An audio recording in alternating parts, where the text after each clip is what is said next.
For our next Fireside Chat, please welcome to the stage Vice President of Business Development, Bayer Ecosystem Services, Max Dougherty. Max. Yes, indeed. Great to see you. Yep.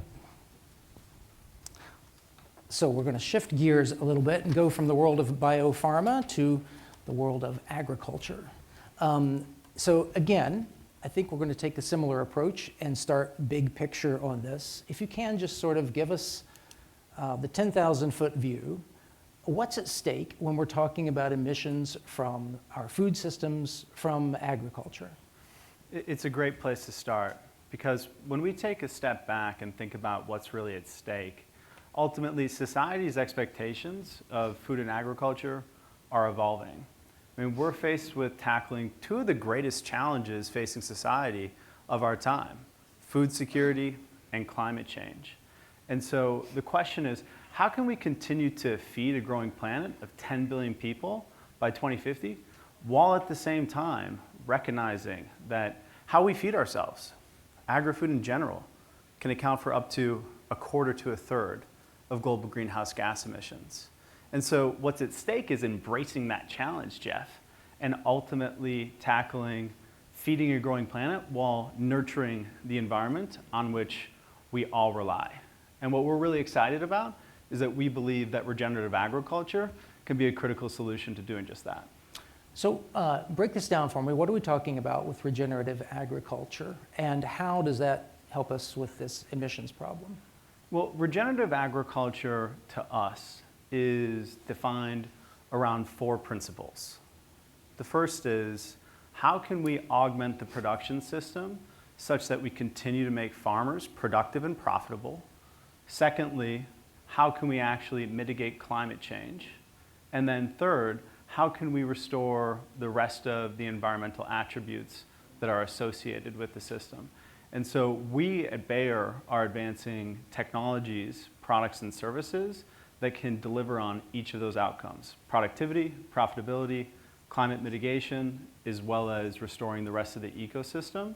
And that for us is what matters, the outcomes rather than the nuances of the definitions. Okay. So in general practice, though, or specific practice, we're talking about things like no-till, use of cover crops, things like that? Yeah, no, that's exactly correct. Those are two wonderful examples.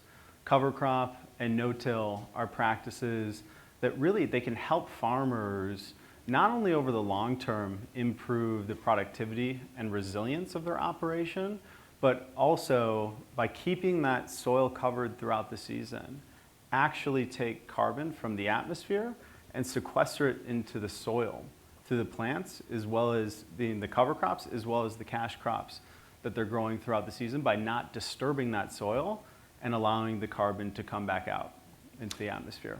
So this is what I find exciting here, because we're not just talking about, oh, let's make this less bad, less emissions. We're also talking about, let's flip this around and make this a solution. Yeah, exactly. I mean, if you take a look at the potential climate mitigation capacity that agriculture as a system possesses, it's absolutely tremendous. I mean, a recent study from the IPCC demonstrated that agriculture itself has the opportunity to mitigate up to 2 gigatons of CO2 and climate impact. And that isn't even really looking at the full potential and scale of leveraging regenerative practices to sequester carbon into the soil. So it's really a tremendous opportunity to, again, tackle these two mega challenges of how do we continue to feed a growing planet of 10 billion people by 2050, while at the same time regenerating the ecosystems. So this sounds great from the high view, but farmers operate literally at the ground view, at the soil level view. Is this a tough sell to get them to change practices? Because in my experience with farmers, they know what they do, and they do what they do, and they don't really like change that much. How do you engage them in doing something new, something different? Look, I hear you loud and clear. I hear it on my own family farm in southwestern Iowa. There are significant operational, agronomic, and economic considerations that come with how you integrate regenerative farming practices into your operation. Like it's challenging. These things don't happen in a vacuum. You have to partner with these small businesses, which it's important to remember. Farmers are small businesses to make it work for them, agronomically and economically. And so for us, Jeff, I mean, to your question of like, what does that look like? I mean, our approach boils down to this. First and foremost, we keep the farmer at the center of everything we do, and then we make sure to meet them with a collection of agronomic support and services, ways in which we can reduce barriers to adoption of regenerative farming practices. So at Bayer, we facilitate an entire ecosystem of products and services providers that offer regenerative solutions to growers to make it easier for them to adopt. So whether that be discounts on cover crop seeds, discounts on things like no-till planting equipment, that's a critical element of the equation. But then also financial incentives, right? These practices, they come with costs, and they come with upfront risks and challenges. And so we want to bring that confluence of solutions together to make it possible for them. I see. So we're focusing a lot here today on the scope 3, the supply chain, the upstream of everyone. It's hard to think of something that is more upstream than agriculture. I mean, agriculture provides so many ingredients, materials. So how does this factor into this scope 3 challenge, the kind of things that you're doing, the kind of partnerships that you're making with farmers? Absolutely. So at Bayer, we are developing an ecosystem services business, which is really, you can think of it as a two-sided marketplace. On one side of the marketplace, we're working closely with farmers, as we've been talking about, providing them with the agronomic support to help them progress along their regenerative journey. And when we do that, we can actually collect the data and evidence to clearly document and securitize the carbon benefit that is occurring on their farm. Now, as you said, Jeff, those farmers are sitting upstream of a variety of entities, whether it be food manufacturers, biofuel producers, you name it. And so on the other side of our business model, we're actually serving as the arbiter to connect companies that are downstream in that value chain to help fund those interventions that farmers are putting in place so that then they also ultimately can secure and absorb that carbon benefit into their scope 3 and report out to their various customers and stakeholders on how they're investing in climate action in a very tangible way in their supply chain. So let's drill down on this a little bit, because this implies an ability to really measure the carbon benefit that you're achieving through these practices. How do you do that with when you're talking about fields of crops? Absolutely. So we have invested aggressively in developing digital solutions that actually just help farmers farm more productively and efficiently by managing, analyzing, and acting on the data in their operation. Now, what's been great about building that infrastructure over the last decade is it's not only helping farmers now be more productive, but it's actually also, it's created the infrastructure for capturing rigorously the on-field primary data of their operational information, the agronomic information, even evidence relating to, did a grower actually implement a specific intervention that is creating the carbon benefit? So we take a very rigorous approach to how we're collecting the data and the evidence, and then following the leading standards and methodologies for how we translate the data and evidence related to the interventions on the farm into carbon outcomes that can ultimately be securitized into these scope 3 assets, or even low carbon products like we'll talk about with our partner Purdue Farms, who is here as well.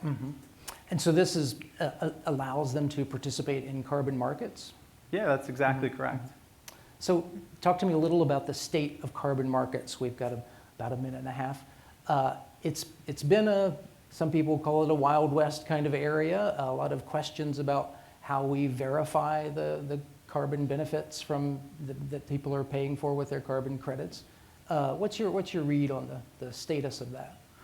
Bayer's a 150-year-old business with core operations in pharmaceuticals, consumer health, and agriculture.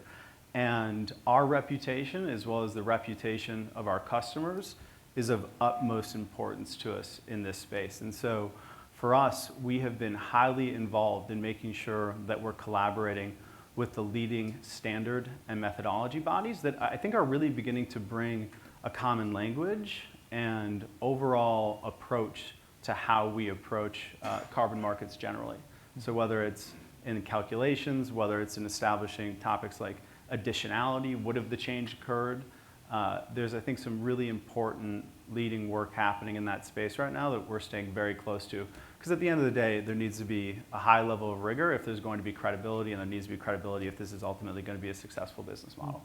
And really quickly, just to close out, I know you grew up in a farming area, farming family, right? Correct. Are farmers excited about being part of climate solutions? Look, I was talking with a farmer last week, and he told me this wonderful story. He's been adopting these regenerative farming practices for now the last 6 or 7 years. He's based in western Minnesota, and 3 years ago there was a drought that hit his area. They only got, he was telling me, he tracks the rainfall. 50% of the rainfall that they normally get in a given year. Now, the growers around him, they lost up to 1/3 of their crop. Yet this farmer, because he had been implementing these regenerative practices, cultivating the soil health, ensuring that there's a high level of water absorption capacity, managed to stay on and produce his highest yield ever. And so that's just one success story, but it's the story of resilience. And it's a story of how regenerative farming can ultimately push the frontier of productivity into the future. And I think as more and more growers are learning about that and learning about the ways in which companies like Bayer can collaborate with them, we're only going to continue to see excitement grow, even despite there are, as I said, challenges with integrating the system in the early days. That's a great example, and we'll stop our conversation there. A round of applause for Max. Thank you so much. Great. Thank you.